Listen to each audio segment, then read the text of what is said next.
So I'm not sure how many of you guys were playing TF2 when this thing called item sets existed, and I'm not on about my series of item sets, these ones were slightly different. If you combined a hat with a couple of different weapons, you would get benefits in game. These sets were part of what was called the POLYCOUNT pack, and it was a competition held by Valve to develop new community items to be added to the game with their own models and stats, and they were added in the Manconomy update, which is back in September of 2010. Now, what did these sets actually do? As I mentioned before, if you collected each of the items listed for the set, you got given different benefits in game, and I'm going to go over these really quickly here for you. The Scout had a set called Special Delivery, which consisted of the Milkman hat, the Shortstop, the Mad Milk, and the Holy Mackerel, wherein this set used to grant an extra 25 HP to the Scout, bringing him up to 150 health. The Soldier had a set called the Tank Buster, which is built up of the Grenadiers, Soft Cap, the Black Box, and the Battalion's Backup. The tank in this situation is Sentries, as the set used to grant you plus 20% resistance to them. The Pyro set was called the Gas Jockey and included items such as the Attendant, the Degreaser, and the Power Jack, and gave the Pyro plus 10% movement speed while also taking plus 10% more damage. The Sniper set was called the Crocker Style Kit with the Old Snaggletooth hat, the Sydney Sleeper, Darwin's Danger Shield, and the Bushwhacker. This set used to make you invulnerable to headshots and make them deal regular damage. And finally, the Spy Saharan Spy set consisted of the Familiar Fez, the L'Étranger, still can't say that, and your Eternal Reward. And what this set used to do is give you half a second extra cloak time and a quiet slash pretty much silent decloak.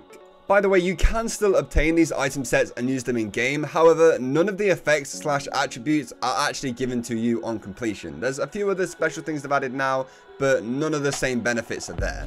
Now we know what they did, why did they get removed? I'm going to avoid the slightly more obvious answer for just a few minutes here and mention a few other points which factor into why they were taken out of the game. Firstly, new players would have found it very hard to understand. Back in 2010, TF2 was still relatively new, and a lot of new players were still joining the game.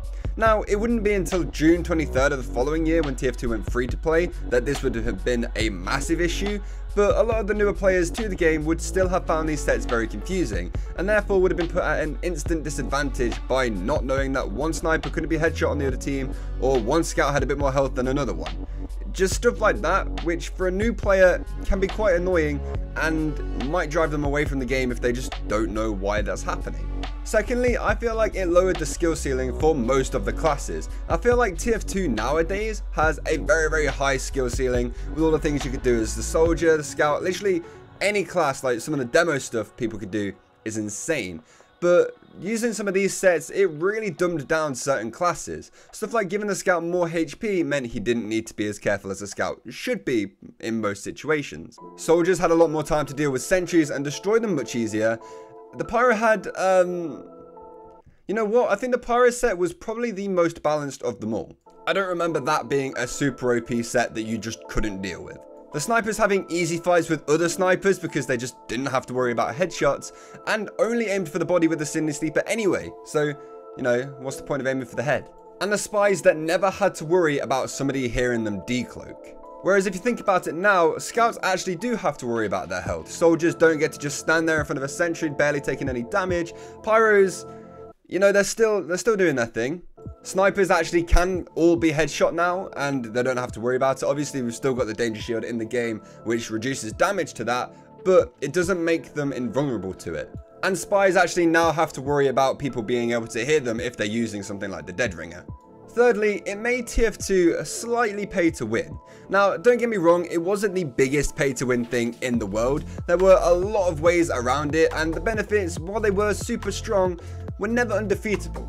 But it just made so much more sense to use these sets over most other things in the game at that time, because they were just better. So people who didn't trade, or people who didn't want to put money in for the hats, were missing out on these benefits, and then had to play against players with those benefits. And finally, probably the most obvious reason for all of these sets being removed is that they were just overpowered. The Saharan Spy still worked with the Dead Ringer, which meant that the Dead Ringer was pretty much completely silent when decloaking, which literally just removes the downside of using it, which doesn't make much sense. And then I think obviously a sniper who can't actually be headshot basically explains itself. Like, yeah, nah, that's balanced, isn't it? For me, the Pyro actually drew the short straw. I don't remember his set ever being super OP.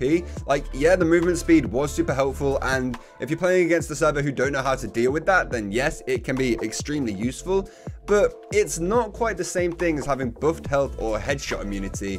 So, I don't know, I feel like that one could have stayed. One thing I would like to know is what you guys all think about the item sets. Personally, I was fairly new to TF2 when they were still in the game, so once I found out about them and used them, I found it quite fun. It helped me kind of get a better grasp at some of the classes and get used to playing them, and they weren't super common either like you'd think. Like, there wasn't a lot of snipers that couldn't be headshot in every single game, which I expected there to be, but the Spy one was probably one of the most popular ones because the Dead Ringer at that time was ridiculous, and then if you couldn't hear it as well, there was basically no downsides to using it. Looking back on them now, while also writing the script for this video, they were very overpowered. I probably didn't notice it at the time since I was new and I just liked using them, but yeah, they definitely should not have stayed in the game for as long as they did. I believe it was 3 years before anything was actually done about them, which shouldn't have been allowed to happen whatsoever. But it was quite cool to have something like that in TF2. We don't have a lot of different stuff nowadays within the game, so something like that coming back would be super cool to see if they could make something similar that was actually balanced. I feel like that would be quite a cool thing to have added in. Obviously, yes, it's a very big ask, especially if the TF team isn't, you know, the biggest team right now, and or they might be working on other stuff, I don't know, but it would be awesome to see, I think. Anyway, that's going to do it for this video, guys. I hope you did enjoy it. If you did and want to see more stuff like this, then make sure you click the subscribe button down below. We're trying to hit 50k by the end of the year, and we're actually getting kind of close, you know, so it's super exciting. So I hope you do help us get to that insane goal as soon as possible. There's definitely going to be a big event thing when we do hit it, so, you know, you're going to want to be there, and you're going to want to see that, so please click subscribe. Also, make sure you like the video if you want to see more stuff like this. It lets me know you basically like this type of content, and I can focus on making more stuff like this without having to worry about you guys liking it. And with that, this is the end of the video, finally.